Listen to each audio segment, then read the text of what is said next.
Sophia here from My Great Challenge. Welcome back to my kitchen and another vintage recipe episode. This one is going to be very special because not only am I cooking with my vintage Corningware, but I'm also going to try for the very first time the Corning tabletop range that was sent to me by Jackie, and I have to say thank you again, Jackie. I'm so excited.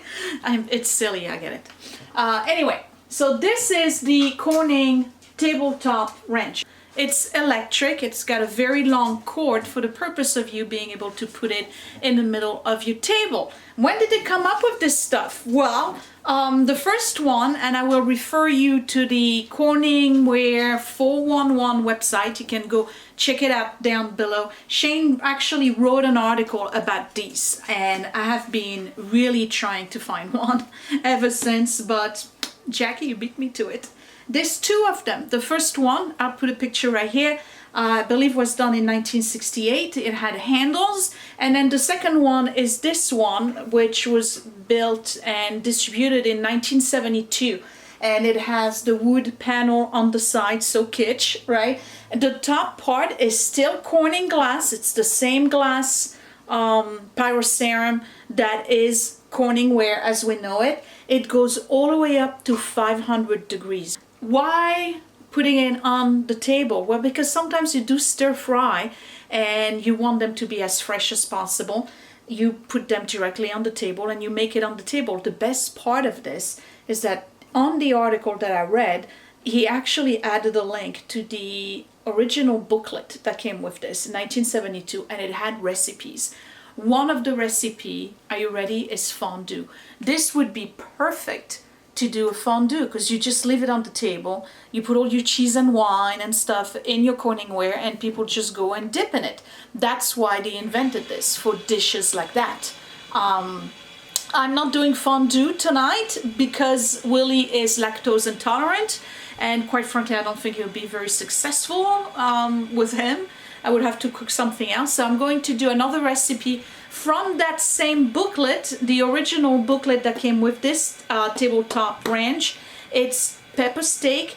The recipe itself is not, you know, something that we don't make anymore. People still make pepper steak, but the recipe is part of the original Corningware booklet that came with this particular skillet thing. So any of your Corningware, as long as it's the vintage type, will go on this. You can put a round one, you can put a square one, it doesn't matter.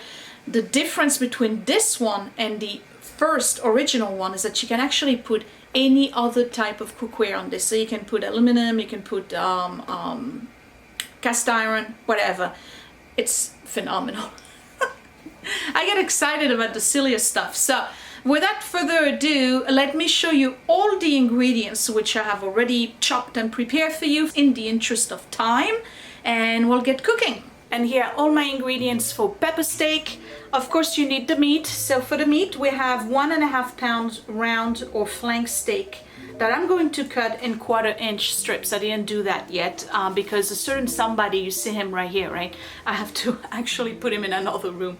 Next ingredient is 3 tablespoons of oil. I'm going to use the good old Aldi olive oil. You need 1.5 cup of thinly sliced onion, 1 cup of chopped celery.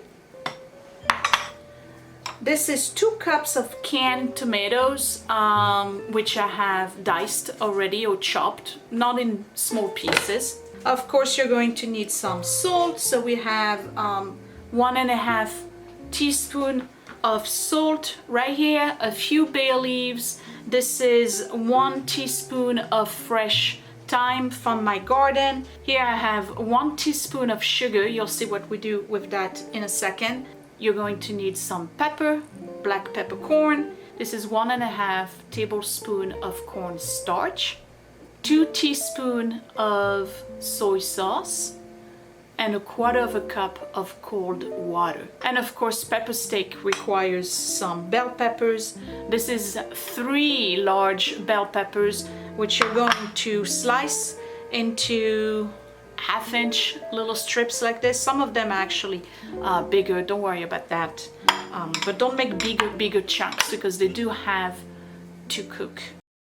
So here goes. Here's the table range Corning electric cooker and plate. I just am beyond excited. This is ridiculous. All right, so I'm putting my 5 quart on there. This is my Spice of Life. It's one of the original with the dome lid. What I'm going to do is turn the knob here, and I'm going to put it at, they want it between 450 and 500. So put it right here, directly on the plate, and I'm going to add the equivalent of 3 tablespoons of olive oil at the bottom. There we go. And what I'm going to do is start browning the meat in small batches. You don't want to do all the meat at the same time, okay? Do a little batch, brown it on both sides, and then move it to the side, do another batch, so you get it. You don't want to do everything. Let me make sure. It is getting hot. How cool is this?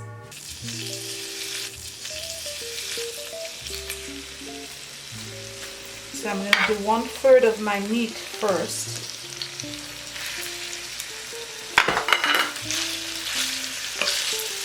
How cool is this?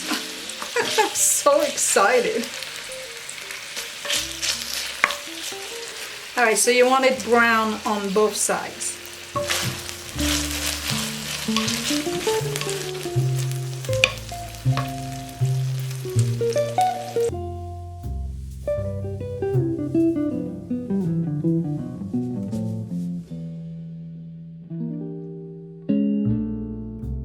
So I did all my meat, it's brown. I'm going to lower this to 350 and I'm going to add all of my onions. And they have to cook for about 5 minutes. I'm going to put my lid on, just let the onions cook. And in 5 minutes, what I'll do is add the meat back in and all the ingredients, well, almost all of the ingredients, and then let it cook for 30 minutes. So right now, I just want the onions to cook for 5 minutes. So it's been 5 minutes, and what I've noticed is that the unit goes on and off. And by the way, the temperature setting, I was reading on the little manual, is the temperature of the plate, not the temperature of the food. So now what I gotta do is place my meat back in here.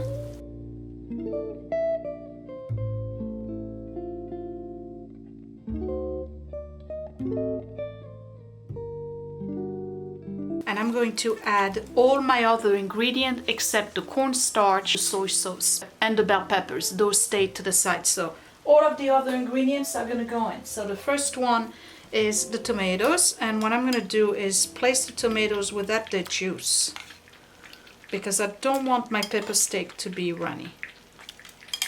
Next is my celery, salt, sugar, bay leaf. All of this goes in there. Some pepper.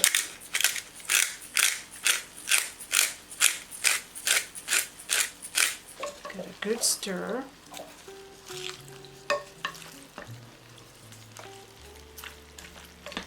All of this is in here. I'm going to leave it on like this for 30 minutes, but I need to reduce it to 225. So here we go. And again, this is more like slow cooking. All right, so this is gonna stay like this for 30 minutes at 225 temperature, simmered and covered. Then I'll add the peppers and the rest. So I'll be right back. So it's been 30 minutes. So now, oh, it smells delicious. What I'm gonna do is add my green peppers. And I'm gonna let everything cook for 10 more minutes. Let me give it a good stir. The temperature is still 225. Okay, let's cover it.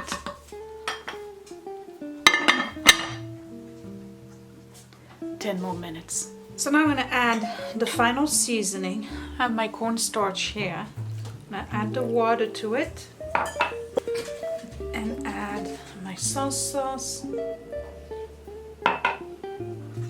Give it a good stir. I'm gonna add that to my dish. Give it another good stir.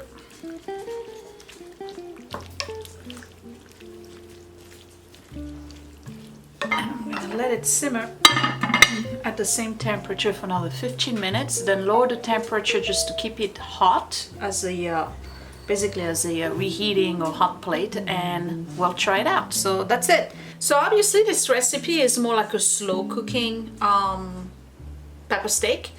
I was expecting it to be more like a stir fry, but it's not the way they're cooking it on this particular plate. There's no doubt that it would be much faster to make it directly onto the stove, because then you can really sear everything. I kind of like this idea. It doesn't smell like a regular crock pot, you know, like one of the reasons why I don't like to cook with the crock pot overnight is that the entire house ends up smelling like food and it keeps me up at night.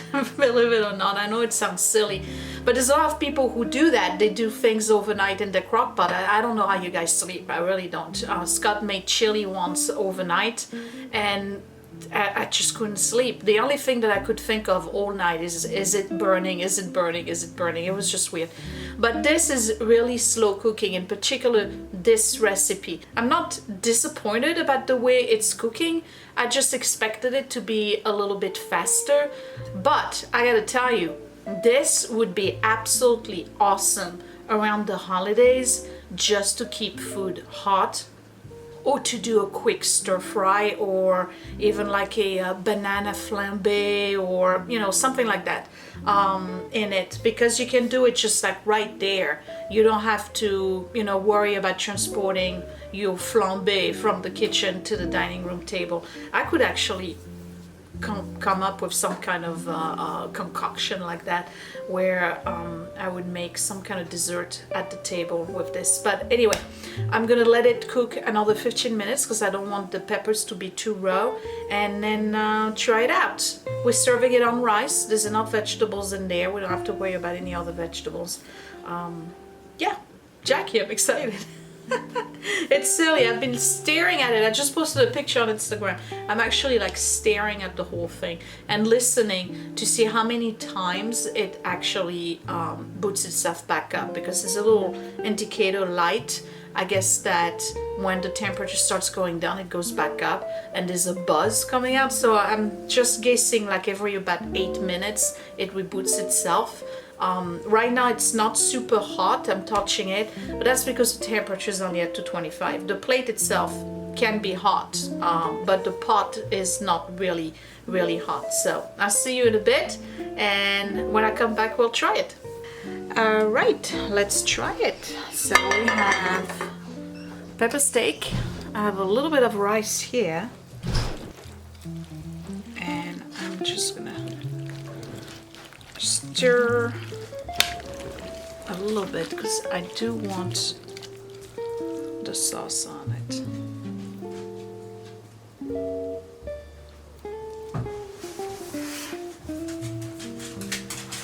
So what do you think?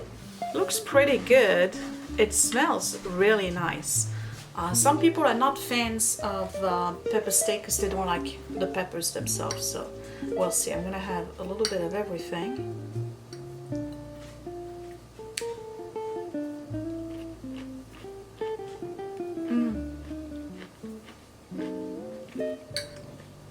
It's actually pretty good. You know what? Sometimes you order pepper steak and the peppers are like just soggy and overcooked. These ones are still crunchy. This is not bad at all. I think it could use a little bit more soy sauce. I like it. I do like it. Easy meal. I mean, I didn't have to sit and stare at the pot the entire time. I could have just walked away. But This is good. I like it. I think it's going to be a hit. The recipe itself is from 1972. I have not made pepper steak in a very long time, so I cannot tell you whether there's better recipes or not, but this one is pretty simple and I'd say it's pretty darn good too. I hope you enjoyed it. We're going to have a nice dinner. Edward just got back from work, so it's just the perfect time.